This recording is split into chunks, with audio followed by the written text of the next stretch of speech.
Fala galera, nesse vídeo nós vamos falar de um conjunto de classes que compõe um framework muito importante dentro do Java, que é o framework de Collections.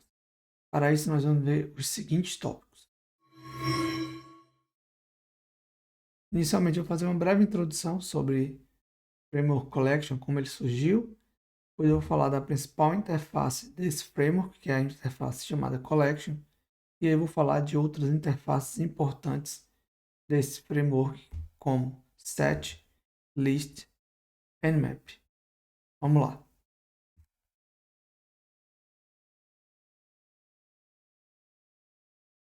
Vamos começar falando da origem desse framework. Até o Java 1.2, um pouco antes de lançar o Java 1.2, as estruturas de dados que a gente tinha disponível no Java eram o Dictionary, Vector, Stack e Properties. Elas eram usadas para armazenar e manipular grupos de objetos. Porém, elas eram muito limitadas, apesar de úteis. Todas elas eram construídas com base em arrays, o que as tornava difíceis de estendê-las. Então, por exemplo, se eu precisasse de uma estrutura de dados que o Java não tinha, era difícil reaproveitar a implementação dessas estruturas para implementar uma nova estrutura de acordo com minhas necessidades. Além disso, elas não compartilhavam algo em comum, que tornava difícil a interoperabilidade entre elas. Por exemplo, se eu estou usando um dicionário, mudar para um vetor, ou de um vetor para um stack, que é uma estrutura mais parecida. E aí, por conta disso, no Java 2, que é o Java 1.2, eles mudaram a nomenclatura depois, a Sun criou o que hoje nós conhecemos como Collections Framework. E desde essa época, as classes e interfaces que compõem esse framework, eles residem no pacote Java Util. Então, se você for lá, java.util.collections, você consegue ter acesso a todas as classes desse framework. Mas quais eram os objetivos? Qual foi o objetivo de lançar esse framework? Primeiramente, prover estruturas de dados de alto desempenho. Então, todas as implementações fornecidas no Collections são de estruturas que têm realmente um alto desempenho, elas são otimizadas. Além disso, dos outros objetivos é permitir que esses diferentes tipos de coleções que a gente vai ver que existem funcionem de forma similar, tem algo em comum. Porque assim eu consigo, na minha implementação, na hora que eu estou usando, alternar entre uma collection para outra facilmente, por conta dessas características em comum.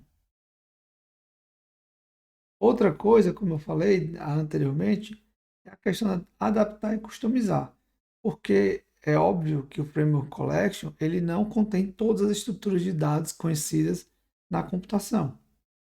Então, é possível que em algum cenário você precise de uma estrutura de dados que não existe nesse framework, mas eles construíram de uma maneira que facilite que você reaproveite uma implementação de estrutura que já existe para construir outras estruturas, adaptar e adicionar, mudar a sua necessidade.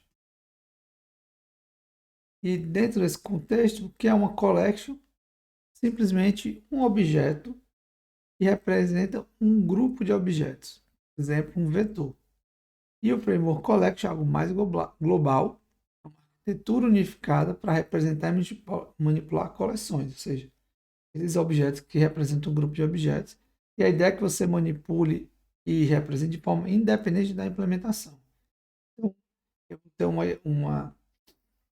eu posso ter um tipo de coleção que é implementado de maneiras diferentes, usando estruturas de dados diferentes. Vou dar um exemplo aqui, uma lista. Eu posso ter uma lista implementada usando arrays, posso ter uma lista implementada usando lista encadeada, mas elas vão visualmente funcionar da mesma forma.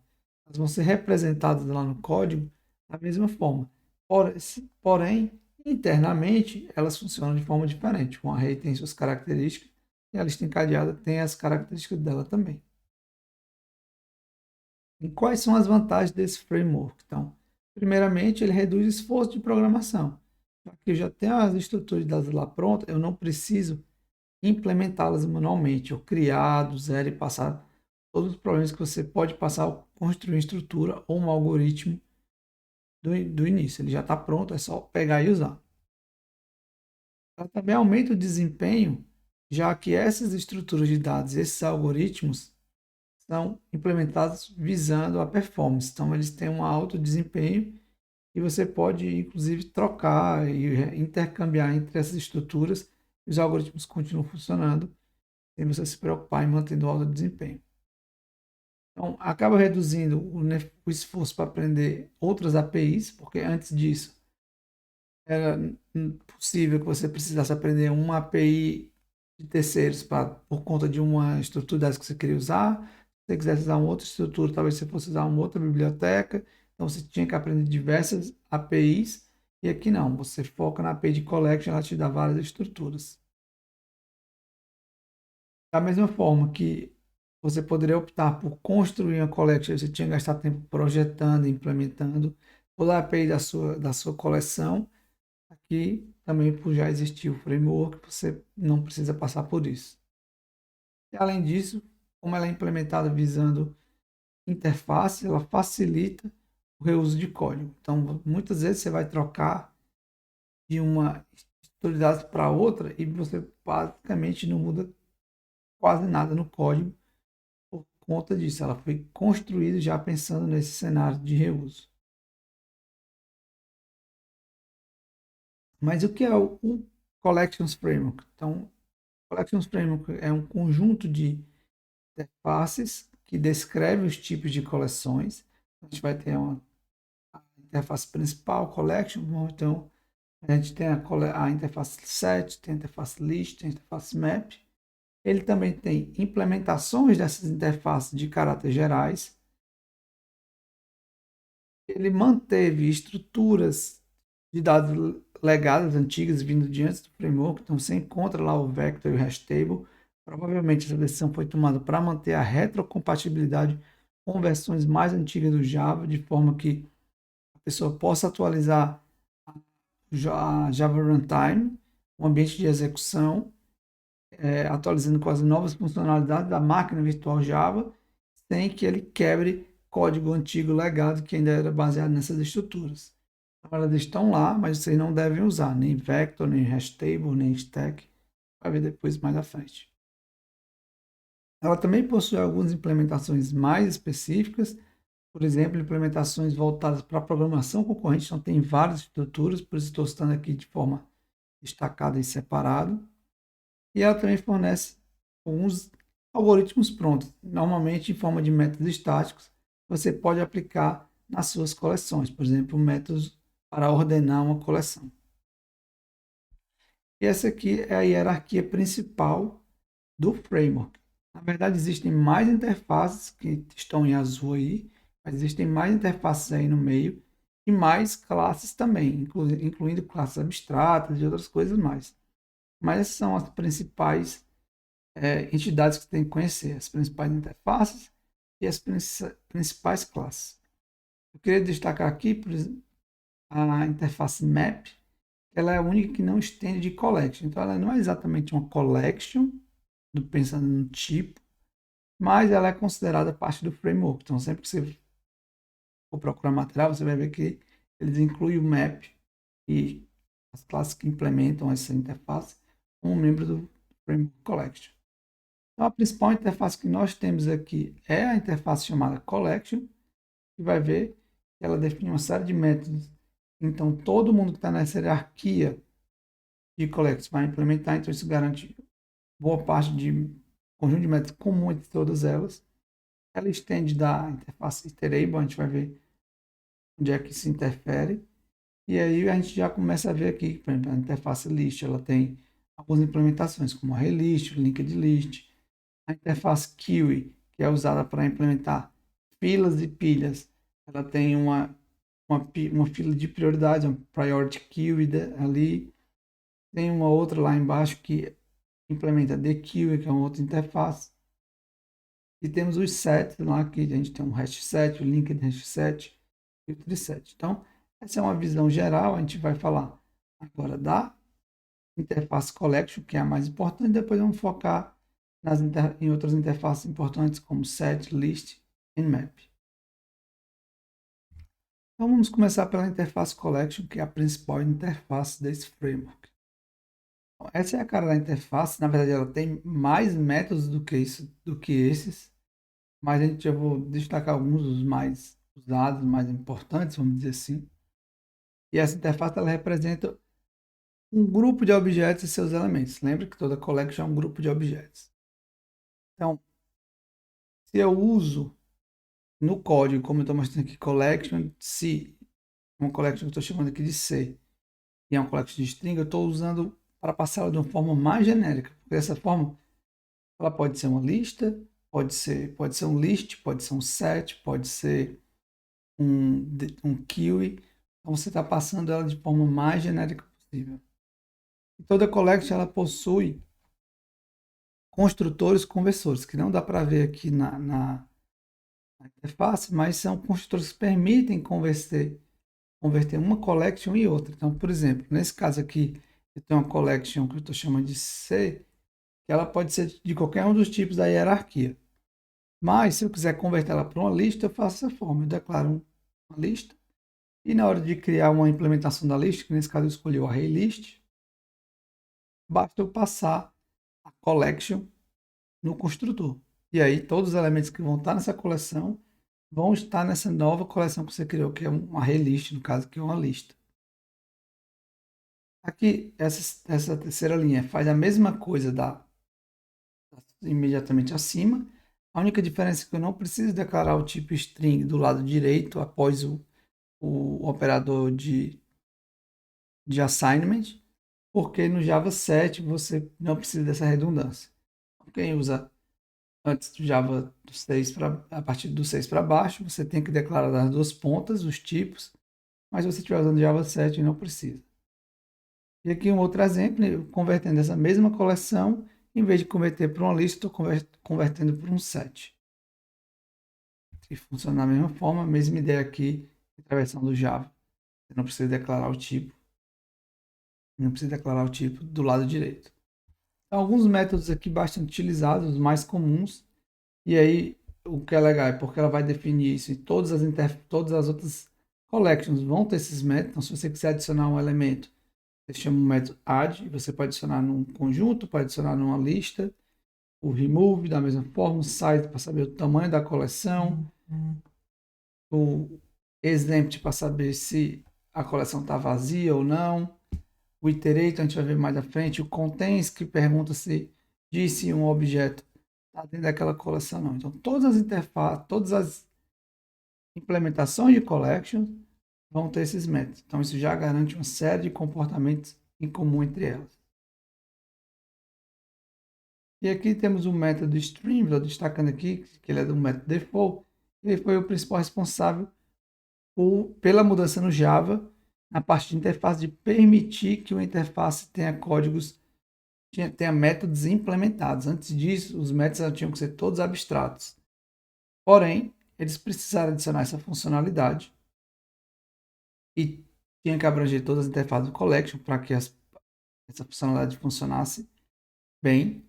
Só que o problema é que ao adicionar um método numa interface, se eles não tivessem feito essa mudança, todas as interfaces teriam que implementar esse método. Isso não seria problema na implementação do Java 8, mas o problema aconteceria para quem usa a máquina virtual atualizada, por exemplo, vamos dizer, a máquina virtual compatível com o Java 8, porém roda código antigo e usa o Framework Collection. Porque esses programas iam quebrar porque a máquina virtual não ia encontrar a implementação desses métodos. Então, eles adicionaram a possibilidade de criar um método com implementação em interface. Então, a principal causa foi esse cara aí, o stream. Então, com o que a gente tem aqui na interface, eu ganho a possibilidade de percorrer uma collection só olhando para a interface. E a gente pode fazer isso de algumas formas. Atualmente, a forma preferida é usar o método stream, que gera Um stream, a tradução seria um fluxo, ele transforma a sua coleção num fluxo de dados. Então, se você está usando o Java 8 ou mais recente, o ideal é que você utilize o stream. Obviamente, depende do que você está fazendo. Às vezes, as outras maneiras que eu vou apresentar podem ser mais úteis. Mas, com o stream, você consegue combinar ele com o Lambda, gerando um código mais sucinto e até mais legível. Aqui é um exemplo. Por exemplo, eu tenho uma coleção de formas, de shapes, transformo ele num stream, e a partir daí eu posso aplicar o que a gente chama de filtros, várias operações que vão sendo aplicadas nesse fluxo, nesse stream. Então, o que eu estou fazendo aqui, basicamente, eu estou olhando para a minha coleção, que eu não sei se é uma lista, se é um conjunto, mas eu estou filtrando somente aquelas que têm uma cor igual a vermelha. Então, já estou pegando o subconjunto dessa coleção, e para cada membro desse subconjunto, eu estou imprimindo o nome. Tudo isso dessa forma sucinta, usando streams. Aqui, esse segundo exemplo, eu tenho uma coleção de empregados, eu transformo ele no stream, uso esse operador collect, que não vou entrar nos detalhes, mas o que eu estou fazendo aqui é somando o salário de cada empregado e retornando o total. Veja como é simples, eu não preciso ter um for, uma variável auxiliar para ficar somando. Isso está sendo feito aqui com o operador com stream. Porém, se você não está no Java 8, você não tem como fazer isso, você vai recorrer ao internamente, esse é o primeiro exemplo, ao iterator, usando o for each. Certo? Então, no for each você consegue percorrer uma coleção usando um loop desse formato. Internamente, você usa o iterator. Você não está vendo aqui, mas internamente está lá o iterator. Então, aqui eu declaro no for o tipo do objeto, 2 pontos a coleção que eu quero percorrer, e aí eu posso acessar o objeto dentro do laço. Nesse caso aqui, ele vai imprimir cada um dos elementos da coleção. O for each também não existia desde o começo do Java. Então, antes disso, se você quisesse percorrer uma coleção, você usava o iterator mesmo, explicitamente. E ainda assim, ele é vantajoso hoje em dia se você precisa percorrer uma coleção e durante essa travessia você quiser remover alguém. Ele ainda é a única maneira que garante que vai funcionar. Se você tentar remover usando o for each, você pode tomar na cara um concurrent modification exception, ou seja, está dizendo que você está modificando de forma concorrente aquela estrutura. Então ele vai quebrar, vai dar um exception. Mesmo que isso não aconteça, pode ser que ele não aconteça em uma vez, aconteça na outra. Então não é determinístico. Então, se você quiser segurança durante a travessia e você precisa remover, use o iterator. Então, você chama o método iterator para recuperar o iterator. E esse iterator, por que você tem esse método? Você tem esse método porque a interface collection ela estende da interface iterable. E é por isso que ela ganha essa obrigação de implementar um método iterator. E retorna isso, vocês prestam atenção, um objeto do tipo iterator. Só que o iterator também é uma interface. Que obriga 3 métodos. Next, next e remove. Então, usando esse objeto, você consegue percorrer. Então veja que é tudo interface. Então o que acontece? Quando eu tenho uma interface list que estende de collection, ele vai ganhar todas essas obrigações. Então, finalmente, quando eu chegar lá no array list, o array list vai ter que implementar o hasNext, o next, o remove, e tem que para poder retornar o iterator. Então, pode ser que internamente, eu não olhei na documentação, pode ser que tenha um iterator de array list lá e ele vai retornar. Então, com isso, eu consigo iterar sobre qualquer coleção da seguinte forma, uma forma similar como essa. Nesse caso, eu tenho uma coleção de números e contém inteiros. Então, eu pego o iterator, eu recebo um objeto tipo iterator de int, e aí eu posso fazer, nesse caso aqui, enquanto eu tenho um próximo, pego o elemento. Aqui poderia ter um print dentro, por exemplo, você faria a mesma coisa do outro laço. É menos sucinto, mas faz a mesma coisa, obviamente. Se lhe satisfaz, você sempre vai pelo mais sucinto, que fica o código mais legível. Mas, por exemplo, se você quiser remover alguma coisa durante esse laço, só dá para fazer com o iterator. Ela também aqui nessa interface ela já define algumas operações de massa, em massa, por exemplo, add all, remove all, contains all. Então, por exemplo, você passa uma coleção como parâmetro. Então, se no add all, ele pega todos os elementos dessa coleção que você recebeu como parâmetro e adiciona na coleção que você está aplicando. O remover faz o contrário, em vez de adicionar, remove. O clear apaga tudo da coleção e o contains vê se todos os elementos de uma coleção estão contidos em outra. Todas essas coleções você pode implementar usando as menores, né? Por exemplo, o ADDO você pode percorrer toda essa coleção e usar o add, mas elas não são tão eficazes. O melhor mesmo é utilizar essas operações em massa. Então, nesse caso aqui, o collections.singleton gera um conjunto com um elemento só, que nesse caso, no primeiro caso é um conjunto com elemento com objeto e, no segundo caso é um conjunto com o objeto null, e aí você está removendo todas as ocorrências de null dessa coleção, todas as ocorrências de e. Então, só para ter uma ideia de como você utiliza as operações em massa. Agora vamos focar nas interfaces que estendem a interface collection, que herdam na interface collection. A primeira delas é o set, que é uma coleção que não contém elementos duplicados. Por que ela não contém? Porque ela é uma abstração dos conjuntos da matemática. E conjuntos matemáticos, só relembrando, eles têm essa característica. Então, elas herdam todos os métodos da collection, já que elas herdam da interface collection, porém elas impõem essa restrição de duplicidade baseado no método equals e hashcode dos elementos que vão ser armazenados nessa collection. Então, isso quer dizer que se eles não estiverem corretamente implementados, é possível que você encontre objetos duplicados, porque ele não vai saber comparar. Mas se você está com isso funcionando, hashcode equals implementado corretamente, não vai ter elementos duplicados na sua coleção do tipo set. E se você estiver comparando duas coleções desse tipo, como eles não têm elementos duplicados, se eles tiverem os mesmos elementos, eles são considerados iguais. Então, o set é uma interface. Então, se você quer utilizar um conjunto, você tem que instanciar uma classe. Então, aqui o Java provê algumas implementações. A primeira que eu vou falar é o hash set.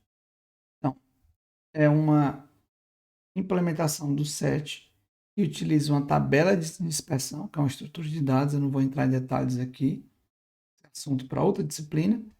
Então, ela usa uma tabela de dispersão para armazenar os elementos do conjunto. O set é um conjunto, certo?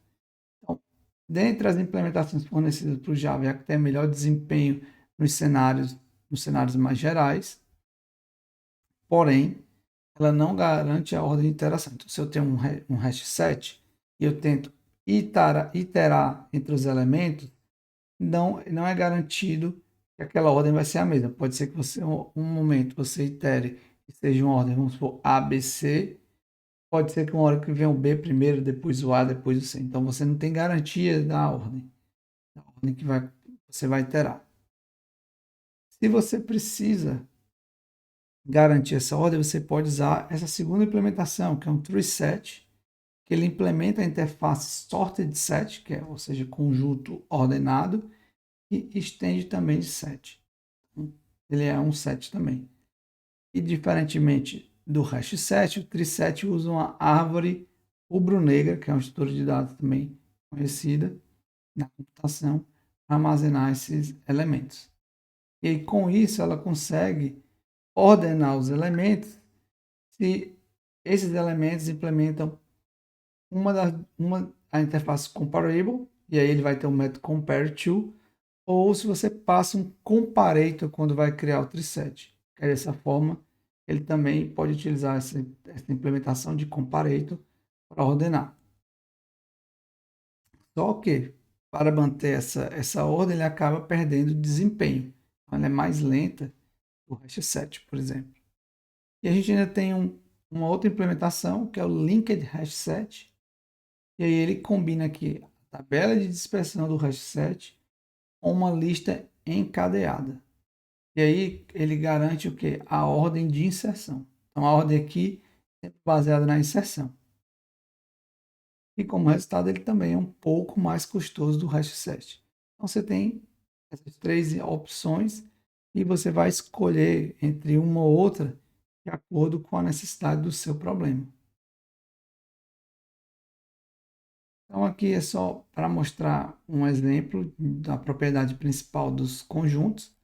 Então aqui esse código eu estou basicamente recebendo um array de argumentos, né, no main, e eu estou convertendo ele para um conjunto usando aqui o streams, né? Eu converto primeiro o array para lista, depois eu converto para um stream, depois eu converto para um conjunto. Então o que isso vai fazer é remover as ocorrências duplicadas de palavras. Então, no system.out.println, eu imprimo o tamanho do meu conjunto, que é o número de palavras distintas, e depois eu imprimo as palavras.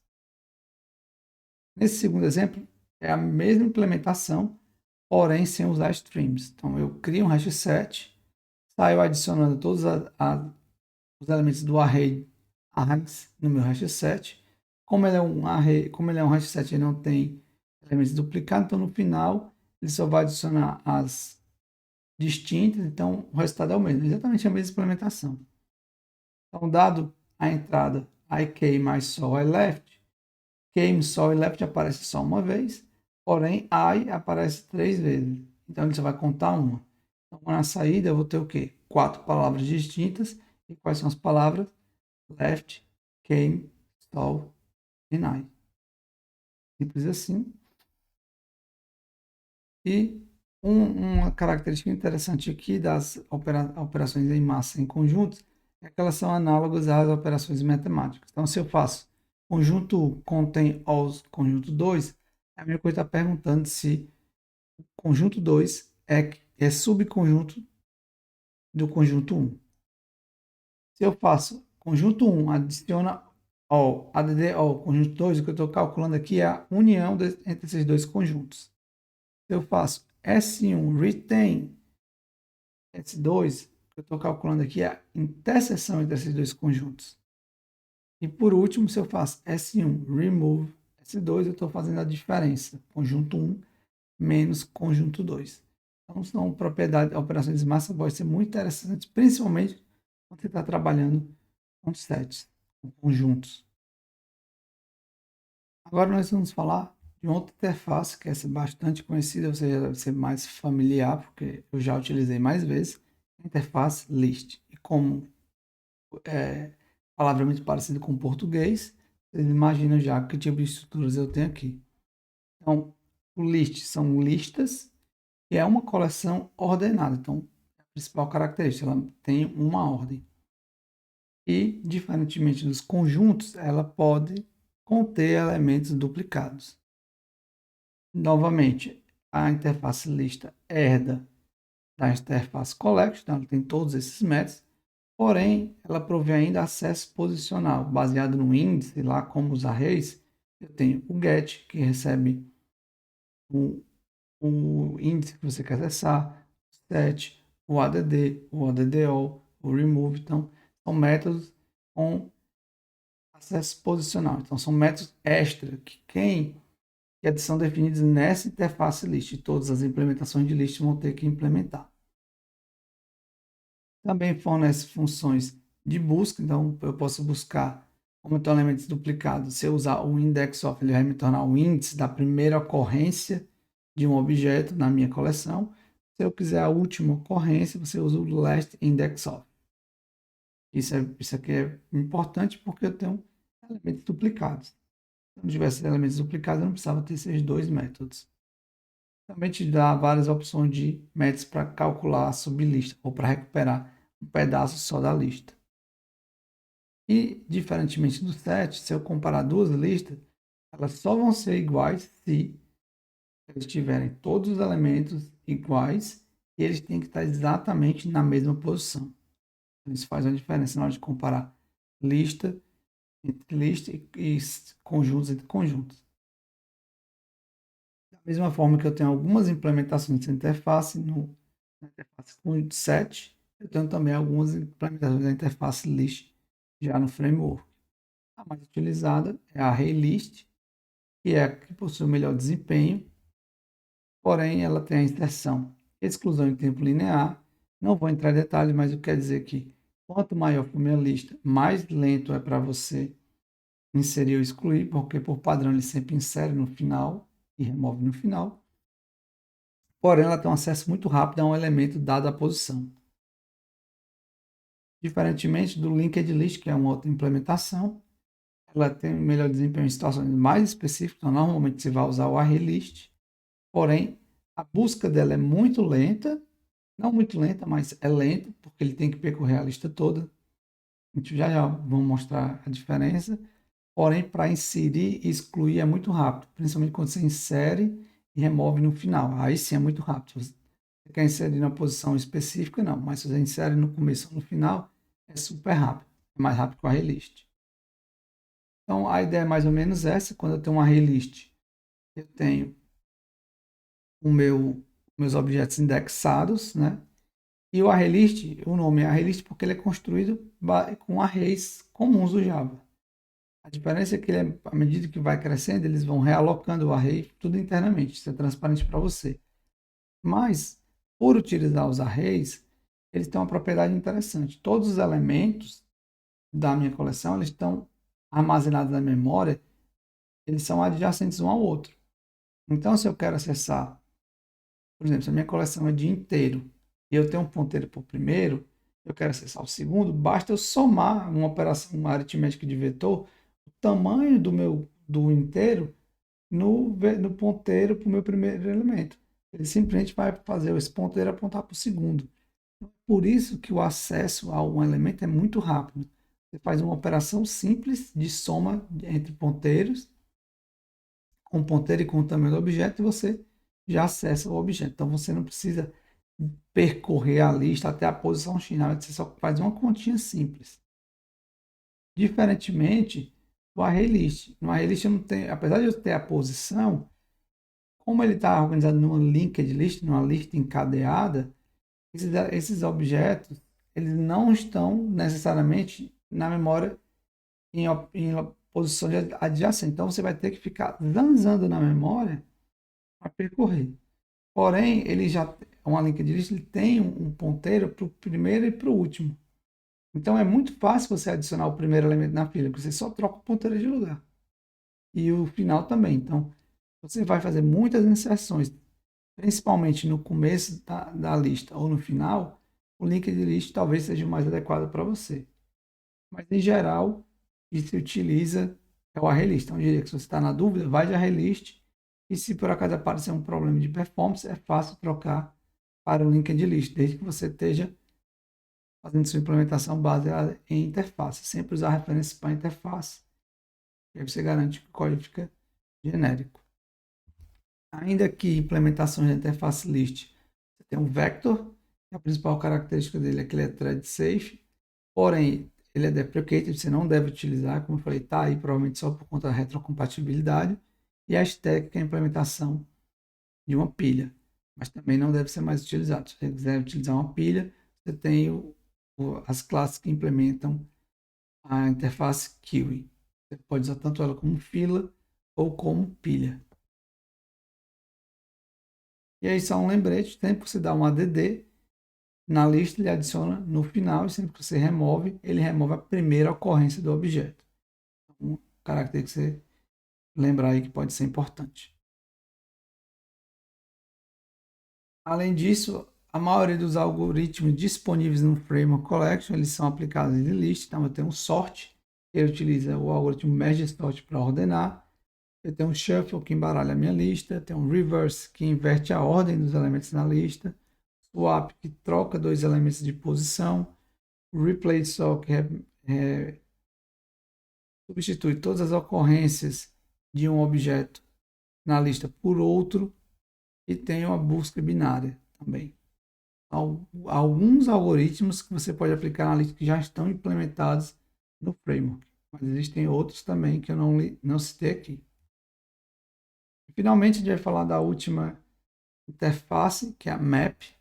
Então, o map ele é um objeto que mapeia chave a valores. Então, as chaves elas não podem ter duplicados. Então, estou dando um exemplo aqui. Esse map tem chave 1, 2, 3 e 4. E cada uma dessas chaves elas são mapeadas para apenas um valor. Então, são semelhantes a funções matemáticas. Então, se eu quiser acessar o valor V1, eu preciso passar a chave CH1 e assim por diante. Então, essa é a interface. Se eu quiser pegar o valor V1, eu tenho que passar um GET e eu passo o CH1. Vale lembrar que a chave pode ser de qualquer classe e ele armazena objetos também. Então, é bem genérico. A chave pode ser um string, pode ser um integer, pode ser uma classe complexa que você criou. A mesma coisa para o valor. Por isso que lá tem getK e ele retorna um tipo V. E você, na hora de criar um mapa, você tem que dizer qual o tipo da chave e qual o tipo de valor que você vai armazenar. Então, eu tenho aqui o get, que é para recuperar um elemento a partir da chave. Tem o put, que você diz qual é a chave que você quer armazenar e o valor que vai ser mapeado com essa chave. O remover, que você remove pela chave. Você pode perguntar se o mapa contém uma chave com contains key, ele contém o valor com contains value, se ele é vazio com exempt, o tamanho dele com size. Tem o clear para remover todos os outros métodos que a gente vai ver mais à frente. Então, como as outras interfaces, o Java tem algumas implementações. A mais comum é o hash map, que utiliza que permite ter chaves null. Então, uma característica que ele permite aqui. Assim como lá o hash set, ele não garante a ordem dos dados. Certo? Também usa uma tabela de dispersão aqui e é o que tem a melhor performance. Similarmente com a questão dos conjuntos, se você precisa dar ordem de alguma forma, você usa um remap. E aí esse cara garante que os elementos vão estar ordenados de acordo com a ordem crescente das chaves. Então vai depender das chaves, ele sempre vai ter uma ordem crescente dessa forma que ele vai iterar lá. Mas é possível especificar outra ordem também, esse é o padrão. E ele, não, obviamente, ele é mais lento que o hashmap, justamente porque ele tem que garantir essa ordem. Você pode ainda usar um linked hashmap, e aqui ele mantém uma lista duplamente cadada entre os itens e ele lhe garante a ordem de inserção. Da mesma forma que o conjunto lá, o linked hash set. Certo? Então é a mesma ideia e são esses trade-offs. Então também, de novo, depende do seu problema, você vai escolher um hashmap, remap ou um linked hashmap. O padrão, se você está em dúvida, hashmap é o de melhor performance. Aqui para percorrer um mapa é um pouco diferente, ele não herda de collection, então ele não tem o iterator aqui embutido. Ele tem os três métodos que eles chamam de collection view, que é o keyset, que retorna as chaves, o values, que retorna os valores, e o entry keyset, que retorna o par chave valor. Então, a partir disso, você consegue iterar no mapa. E são as únicas maneiras. Então, se eu quiser percorrer só as chaves, eu faço, por exemplo, um for each aqui, dando um keyset, que ele me retorna um conjunto. Veja que interessante, ele retorna uma coleção do tipo conjunto, porque não pode ter chaves duplicadas, então faz todo sentido que seja um conjunto. E você percorre dessa forma. Já os valores, eu posso ter valores duplicados. Eu não posso ter chaves apontando para mais de um valor. Uma chave aponta sempre para um valor. Mas eu posso ter duas chaves diferentes apontando para valores iguais, só que vão ser dois lá, dois pares. Se eu quiser percorrer só o valor, eu percorro pegando values e veja que ele retorna um collection. Você não sabe se é uma lista, se é uma fila, se é um conjunto, porque ele é bem genérico, é um collection. E, com certeza, o tipo que vai voltar aí depende da implementação que você está utilizando, mas para o que você vai fazer, você não precisa saber. Então, você recebe um collection, está tudo bem. Você sabe como percorrer o collection, sabe como adicionar, sabe como pesquisar no collection por conta da interface. Se você precisa ter acesso ao chave-valor, você pode navegar usando o Entry Key Set, que ele retorna um conjunto de entrada do mapa. Essa implementação é um pouco mais rápida, você precisa acessar o chave valor, mas as outras também você conseguiria fazer. Com o Key Set você conseguiria também pegar o valor, só com values não. Mas você precisa acessar o chave valor, essa implementação que navega via Key Entry é a melhor, é a mais rápida. Key Entry não, só Entry. Então, pessoal, era isso basicamente nesse vídeo. Eu só queria mostrar as principais coleções, as principais implementações que você pode utilizar, dar uma dica das características que cada um tem para você lhe ajudar nessa decisão. Mas a gente vai vendo ao longo das práticas cenários onde umas são melhores que as outras, mas o importante é você ter essa noção. E quando você precisar de alguma estruturar, você já sabe onde procurar. Na documentação também tem mais detalhes, é lá que fala qual a estrutura está sendo usada ali embaixo, tem velocidade de execução de algumas coisas. Então é ali que você vai descobrir se vai precisar implementar ou não, se você consegue só reutilizar. Então é isso, pessoal, e a gente se vê na próxima aula. Fui!